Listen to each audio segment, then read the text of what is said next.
Movie की शुरुआत में हम समी नाम के एक बहुत ही बड़े गुंडे को देखते हैं जो कि ड्रग्स माफिया का लीडर होता है।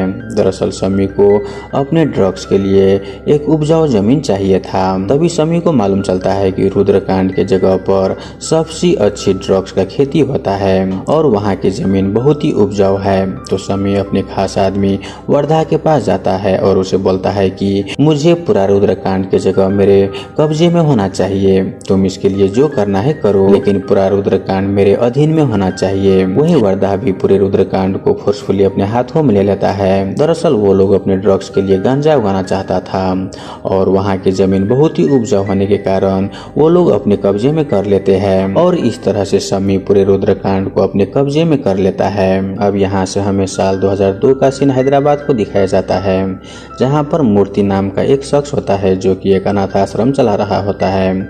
उसके अनाथ आश्रम में दरअसल कुछ लोग डोनेशन दे रहे थे, लेकिन कुछ दिनों से वो लोग डोनेशन नहीं दे रहे थे, इसलिए मूर्ति उन लोगों को कॉल करना शुरू करता है।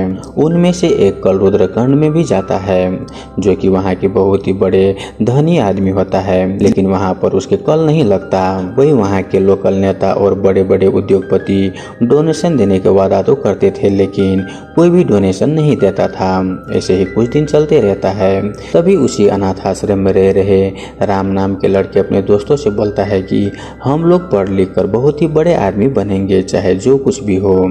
राम और उसके दोस्तों पढ़ने के साथ साथ वो लोग उसके घर में चोरी करते थे, जिन्होंने डोनेशन देने के वादा तो किया था लेकिन कोई भी डोनेशन नहीं दिया था। वो लोग उनके पास से पैसे चुरा कर अपने अनाथ आश्रम में दे देता था और ऐसे ही करते करते राम बहुत ही बड़ा हो जाता है। और हम कुछ साल के बाद देखते हैं कि अब राम रॉबिनहुड की तरह बहुत ही बड़ी बड़ी चोरी करना शुरू कर दिया था और इसी तरह से वो एक मिनिस्टर के साथ काम करने वाले एक आदमी के घर में चोरी करता है, जिसके कारण मिनिस्टर बहुत ही टेंशन में हो जाता है और वो विक्टर नाम के पुलिस इंस्पेक्टर को वो केस दे देता है।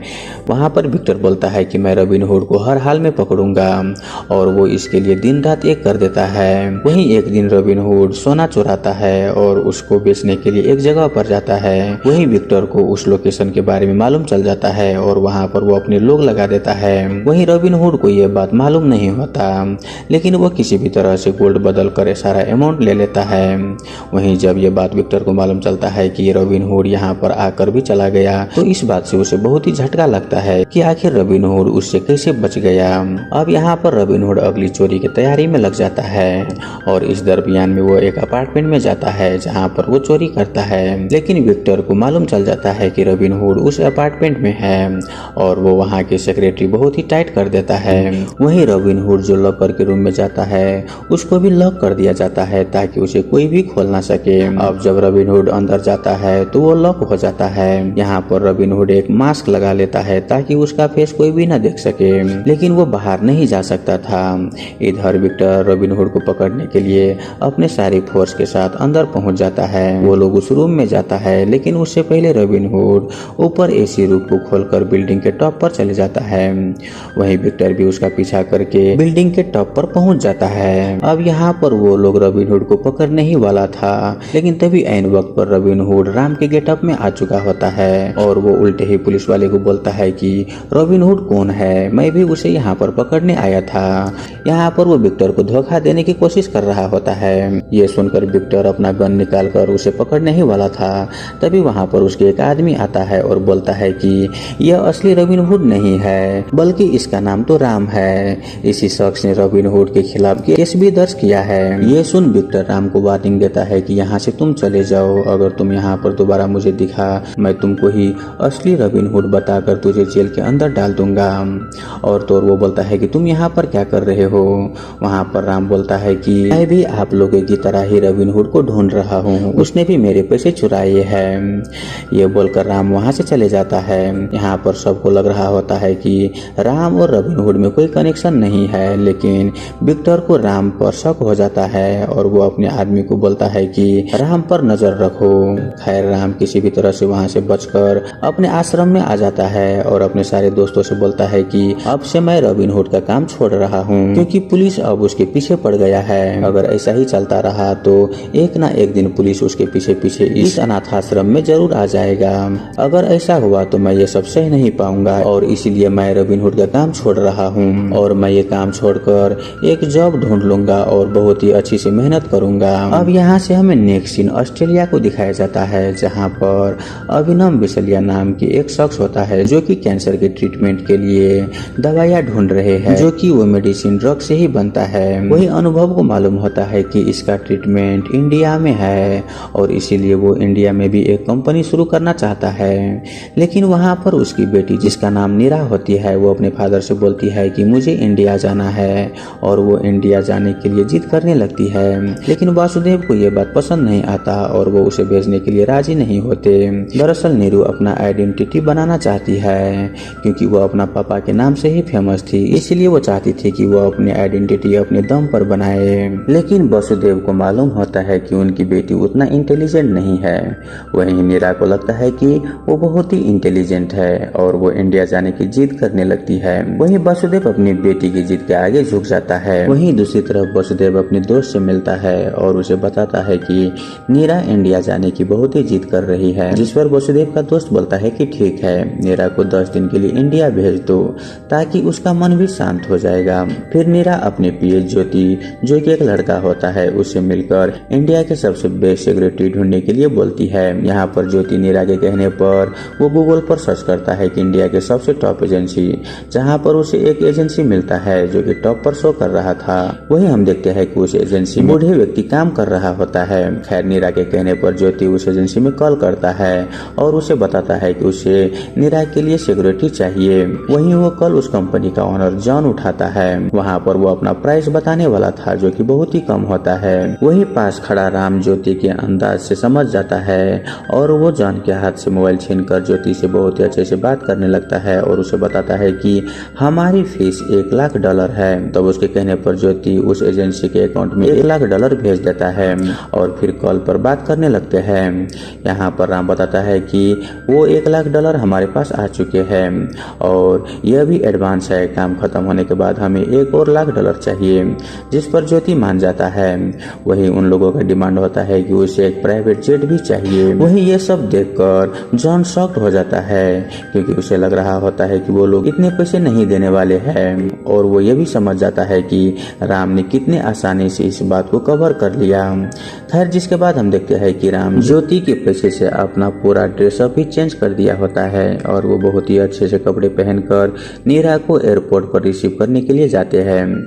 यहाँ पर नीरा राम को इग्नोर करके डायरेक्ट कार में बैठ जाती है। वहीं ये सब देखकर राम समझ जाता है कि नीरा बहुत ही नौटंकी वाली लड़की है, लेकिन वो अपना जॉब पर ध्यान दे रहा होता है। अब उसके अगले दिन राम नीरा को इंडिया की हर जगह घुमाता है और यहाँ हमें नीरा के इंडिया आने के कारण मालूम चलता है कि असल में नीरा के आंटी ने उसे कॉल करके यहाँ पर बुलाई थी, ये कहकर कि उसके दादाजी की तबीयत बहुत ही खराब है। लेकिन ऐसा कुछ भी नहीं होता, बल्कि उसकी आंटी को तो सम्मी के गुंडों ने फोर्सफुली उसे फोन करके ये सब कहने के लिए बोला था। दरअसल उसके दादाजी और उसके फैमिली के लोग रुद्रपुर गांव में काफी समय से रह रहा होते हैं, जो सामी ने अपने अंडर में कर लिया था और उसी के लोगों ने नीरा के आंटी से फोर्सफुली नीरा को इंडिया बुलवाया था। अब अगले दिन नीरा रुद्रपुर गांव जाने से पहले हैदराबाद के एक शॉपिंग मॉल में घूमने जाती है। अब यहाँ पर जॉन एक दिमाग लगाता है और अपनी सिक्योरिटी का नाम रोशन करने के लिए नकली गुंडे बुलवाता है ताकि वो नीरा को बचाकर हीरो बन जाए। लेकिन उन लोगों को आने से पहले ही मॉल में सामी के गुंडे और नीरा के दादाजी के भेजे हुए आदमी वहाँ पर आ जाते हैं। लेकिन वो लोग को अटैक करने से पहले राम उसे पकड़कर बहुत ही मारते हैं और उन गुंडों से राम उसकी सारी बात जान लेता है। लेकिन वहाँ से कुछ लोग सामी के गुंडे बचकर निकलकर भाग जाते हैं, लेकिन जाते जाते वो गलती से किसी दूसरी लड़की को किडनैप कर लेता है। वही नीरा के दादाजी के आदमियों को लगता है कि शायद ये लोगों ने नीरा को किडनैप करके ले जा रहे हैं, इसीलिए वो लोग उनके पीछे पीछे जाने लगते हैं। पर तभी सामी के आदमी को मालूम चल जाता है कि उनका कोई पीछा कर रहा है, इसीलिए उन सारे आदमियों को मारकर वहाँ से चले जाते हैं। अब नेक्स्ट डे को नीरा, राम और जॉन रुद्रपुर गाँव पहुँच जाते हैं, जहाँ पर गाँव वाले सभी लोग नीरा को उस गाँव से भागने के लिए बोल रहे थे। वही ये सब सुनकर नीरा शॉक हो जाती है और वो पूछती है कि आखिर इस गाँव में ये सब क्या चल रहा है और आप लोग मुझे यहाँ से जाने के लिए क्यों बोल रहे हैं। तभी वहाँ पर बरदा अपने आदमियों के साथ पहुँच जाता है और नीरा को बताने लगता है कि हमने तुम्हें यहाँ पर बुलाने के लिए एक चाल चली थी ताकि तुम यहाँ पर आ जाओ। अब यहाँ पर तुम तो आ गए, लेकिन तुम यहाँ से तब तक नहीं जा पाओगे जब तक कि स्वामी स्वामी खुद आकर तुमसे मिल न ले। ये सुनकर नीरा हैरान हो जाती है और वो अपने दादाजी से मिलने चली जाती है। वही नीरा को देखकर नीरा के दादाजी भी उसे यही बोलते हैं कि तुम यहाँ पर क्यों आई, यहाँ से तुम चली जाओ, तुमने यहाँ आकर बहुत ही बड़ी गलती कर दी है। अब ये सब सुनकर नीरा बहुत ही डर जाती है और फिर वो राम और जॉन के साथ उस गांव से भागने लगती है। वहीं इस बारे में वर्धा को मालूम चल जाता है और वो अपने आदमियों को भेजकर नीरा को गांव में रोकने के लिए बोलता है। यहाँ पर राम और वर्धा के आदमियों के बीच बहुत ही भयंकर लड़ाई होता है और हम देखते हैं कि राम वहाँ से गुस्से में भागने के बजाय सीधा वर्धा के पास जाने लगता है। वही राम को वर्धा के पास जाता देख नीरा पूछती है कि आखिर तुम वहाँ पर क्यों जा रहे हो। तब वहाँ पर राम बोलता है कि वो अब इस गांव को बचा कर रहेगा क्योंकि गांव वाली बहुत ही दुख में है और वो उन्हें ऐसे हाल में नहीं देख सकता। यह बात सुनकर नीरा अब राम को पसंद करने लगती है। यहाँ पर राम सीधा वर्धा के पास जाकर उसके सारे आदमियों को मारने लगता है। वही नीरा यह सब देख रही होती है। खैर अब नेक्स्ट डे को वर्धा राम को अकेले में मिलने के लिए बुलाता है और उसे बोलता है कि तुम नीरा को इस गांव में किसी भी तरह से 1 हफ्ते तक रोक लो, जिसके बदले मैं तुम्हें 5 करोड़ रुपए दूंगा। ये सुनकर राम बहुत ही खुश हो जाता है और उसके ऑफर को मान लेता है। वहीं हम जानते हैं कि इस ऑफर के बारे में नीरा और जॉन को कुछ भी मालूम नहीं होता। फिर राम जैसे ही घर पहुंचता है तो जॉन उससे गांव से हैदराबाद जाने के लिए बोलता है, लेकिन यहाँ पर राम बोलता है कि अब यहाँ पर वो 1 हफ्ता रुकेंगे और अब वो 1 करोड़ 50 लाख नहीं बल्कि पूरे 6 करोड़ 50 लाख लेकर ही यहाँ से जाएंगे। और हम जानते हैं कि इसमें नीरा की फीस भी थी जो कि 1 करोड़ 50 लाख रुपए थी और उसे यहाँ पर 1 हफ्ते रखने के लिए 5 करोड़ भी था जो कि वर्धा देने वाला था। वहीं दूसरी तरफ हम सामी को देखते हैं जो कि डेविड भाई नाम के एक ड्रग डीलर से मिलने के लिए वो विदेश में पहुंचा हुआ था। वहां पर वो सारे डील फिक्स करने के बाद सामी रुद्रपुर गांव आ जाता है। वहां पर वर्धा सामी के पास आकर उसे बताता है कि मास्टर जी की पोती गांव में आ चुकी है। यह सुनकर स्वामी वर्धा से बोलता है कि जाओ अब मिनिस्टर को ये बात बता दो। यहाँ हमें मालूम चलता है कि सामी के साथ वहाँ के मिनिस्टर भी मिला हुआ होता है। खैर दूसरी तरफ नीरा राम के साथ कलेक्टर ऑफिस में जाती है और सामी के खिलाफ गैर कानूनी रूप से गांजा उगाने के बारे में कंप्लेन करती है, जिस पर वो कलेक्टर नीरा के साथ देने के लिए मान जाता है और वो नीरा और राम को अपने कार में बैठाकर डायरेक्ट सामी के पास ले आता है। वहां पहुंचकर वो कलेक्टर सामी को देखकर अपना सर झुका लेता है। यह देखकर नीरा समझ जाती है कि यह कलेक्टर भी उसके साथ मिला हुआ है। अब यहाँ पर नीरा सामी के सामने एक ब्लैंक चेक फेंकते हुए बोलती है कि तुम्हें जितना अमाउंट भरना है भर लो, मैं इस पूरे गाँव को खरीदना चाहती हूँ। यह सुनकर सामी को बहुत ही गुस्सा आता है। अब यहाँ पर राम नीरा को वहाँ से ले जाकर कार में बैठाता है और सामी के पास आकर बोलता है कि मुझे पता है कि तुमने कलेक्टर की कुर्सी पर अपना कैमरा लगाया हुआ है और जब हम तेरे खिलाफ गांजे की रिपोर्ट करने गए थे तब तूने यह सब सुन ही लिया होगा। वैसे तूने और कहाँ कहाँ पर कैमरा लगा कर रखा है। और उसे राम ये भी बताता है कि मैंने तेरे आदमी वर्धा को भी बहुत ही मारा है, शायद उसने तुम्हें नहीं बताया होगा।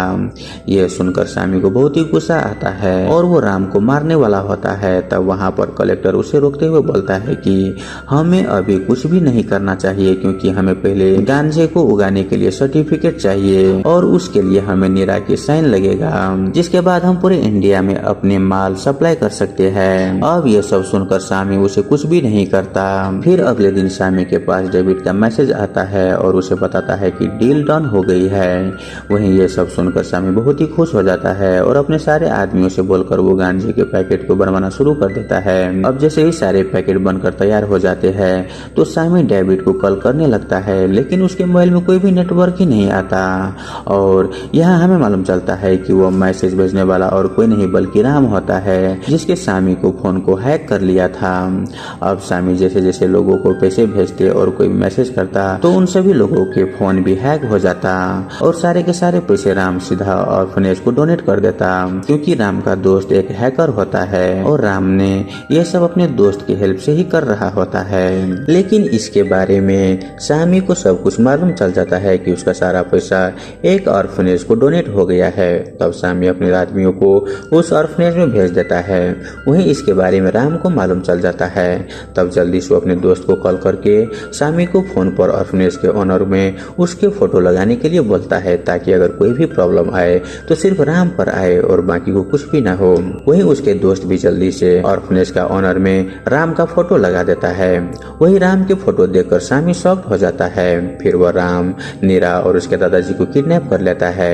फिर हम देखते हैं कि सामी के आदमी राम को बहुत ही मारने लगता है और उसे गांजा खिलाकर बेहोश कर दिया था। अब यहाँ पर हमें एक फ्लैशबैक का सीन दिखाया जाता है और नीरा के दादाजी और राम का रिश्ता के बारे में पता चलता है। दरअसल बचपन में एक बार नीरा के दादाजी राम को चोरी करते हुए पकड़ लिया था। राम जो कि अनाथ था, तब नीरा के दादाजी ने खुद राम को एक ऑर्फनेज में भेजा था और हर महीने उसके लिए पैसे भी भेजे करते थे ताकि उसकी जिंदगी संवर जाए। फिर कुछ दिन के बाद नीरा के दादाजी राम को अडॉप्ट करने के लिए ऑर्फनेज भी आया था। तब राम अपने दोस्तों को छोड़कर जाना नहीं चाहता था और वो अपने दोस्त के साथ रहने का डिसाइड कर लिया था। इसीलिए उस समय राम नीरा के दादाजी के साथ जाने से इनकार कर दिया था। अब ये सब देखकर नीरा के दादाजी रुद्रपुर गांव चले गए और हर साल राम के लिए पैसे भेजते रहते थे। लेकिन कुछ दिन के बाद नीरा के दादाजी ने राम के लिए पैसे भेजने बंद कर दिया था और ये वही साल 2002 का सीन होता है जो हमने मूवी की शुरुआत में देखे थे। नीरा के दादाजी उस अनाथ आश्रम में पैसे भेज ही नहीं पा रहे थे क्योंकि सामी ने पूरे गांव पर कब्जा कर लिया था। अब सीन प्रेजेंट में आता है और यहाँ पर हमें एक और शॉकिंग बात मालूम चलता है कि राम को पहले से ही पता था कि नीरा अब इंडिया आने वाली है। इसीलिए उसने अपने दोस्तों के साथ एक सिक्योरिटी कंपनी खोल ली थी और अपने हैकर दोस्त की वजह से वो नीरा की सिक्योरिटी देने के लिए भी पहुंच गया था ताकि नीरा पर कोई भी आंच न आए, क्योंकि वो नीरा के दादाजी की फैमिली को किसी भी हाल में बचाना चाहता था। अब यहाँ पर प्रेजेंट में राम को होश आने लगता है और वो होश में आते ही सामी के सभी गुंडों को बहुत ही बुरी तरह से मारने लगता है और वो सामी को भी मारना चाहता था। लेकिन तभी सामी उसे एक वीडियो दिखाता है जिसमें गाँव के सभी लोग मिलकर गांजा बना रहा होते हैं। यह देखकर राम बहुत ही डर जाता है कि अगर यह वीडियो बाहर आया तो पूरा गांव ही अरेस्ट हो जाएगा। इसीलिए राम सामी से बोलता है कि तुम्हें जो भी डील करना है कर लो, हम लोग तैयार हैं, पर गांव वालों को कुछ भी नहीं होना चाहिए। अब मौका पाकर सामी नीरा से पेपर में साइन करने के लिए बोलता है ताकि उसे गांजा बेचने की परमिशन मिल जाए। दरअसल सामी नीरा के फादर के कंपनी के नाम पर ही यह सब कुछ करने वाला था और साथ ही यहाँ पर वो राम से उसका सारा गांजा एक्सपोर्ट करने के लिए बोलता है, जिसके कहने पर राम को ना चाहते हुए भी सारा गांजा को एक्सपोर्ट करना पड़ता है। अब नेक्स्ट सीन में हम देखते हैं कि राम सामी से मिलने उसके घर जाता है। यहाँ पर सामी अपने आदमियों को ढूंढने लगता है। तब राम उसे बताता है कि वो सारे लोग अभी गांजे के नशे में चूर है और यहाँ पर हमें पता चलता है कि राम ने ही ये सब किया हुआ होता है। और वहाँ पर राम उसे बोलता है कि तूने क्या कहा था कि तेरा कुछ भी कोई बिगाड़ नहीं पाएगा, अब तो देख तेरे साथ क्या क्या होता है। यहाँ पर राम और सामी के बीच लड़ाई होने लगता है, पर तभी वहाँ पर विक्टर पहुंचकर सामी पर फायरिंग करने लगता है। वहाँ पर वो सामी को बोलता है कि मुझे पता चल गया है कि तू ही रॉबिन हुड है, जिस पर सामी विक्टर से बोलता है कि नहीं सर, मैं रॉबिन हुड नहीं हूँ। पर उसकी एक भी बात विक्टर नहीं मानता और वो उसे अरेस्ट कर लेता है क्योंकि विक्टर को मालूम चल गया था कि सामी ने ही ऑर्फनेज को इतना सारा पैसा डोनेट किया हुआ है जो कि राम ने अपने दोस्त के जरिए भिजवाया था और उसी ने सामी के फिंगरप्रिंट भी हैक करके विक्टर के पास पहुंचवाया था। वही इन सब को देखते हुए विक्टर कंफर्म हो गया था कि सामी ही रॉबिन हुड है और इसीलिए वो उसे अरेस्ट कर लेता है। वही यहाँ पर वो विक्टर राम से बोलता है कि आखिर तू यहाँ पर क्या कर रहा है। तब वहाँ पर राम विक्टर से बोलता है कि सर मैं भी इसी को पकड़ने यहाँ पर आया था।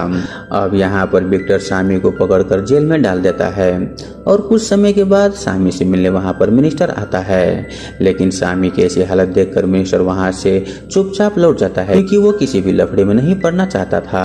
तभी वहाँ पर सामी को उसके पीछे से आवाज आती है कि रॉबिन हुड ने मेरे साथ अच्छा नहीं किया है और मैं उसे जान से मार कर रहूंगा। और यहाँ पर हमें मालूम चलता है कि रॉबिन हुड ने डेविड भाई का अकाउंट भी हैक कर लिया था और उसका सारा पैसा ऑर्फनेज में डोनेट कर दिया था। अब यहाँ हमें एक फ्लैशबैक का सीन दिखाया जाता है जहाँ हमें मालूम चलता है कि ऑर्फनेज का ऑनर मूर्ति राम और एक लड़के को एक चोर की कहानी सुना रहा होता है और यह दूसरा लड़का और कोई नहीं बल्कि डेविड भाई ही होता है। यानी कि राम और डेविड बचपन में एक दूसरे के दोस्त थे और ऑर्फनेज में साथ ही रहते थे और इसी सस्पेंस के साथ ये मूवी यहीं पर खत्म हो जाता है। तो दोस्तों आई होप आपको ये मूवी एक्सप्रेशन वाला वीडियो अच्छा लगा हुआ हो। अगर आपको वीडियो अच्छा लगे तो वीडियो को लाइक करके हमारे यूट्यूब चैनल को सब्सक्राइब जरूर कर लीजिए। धन्यवाद।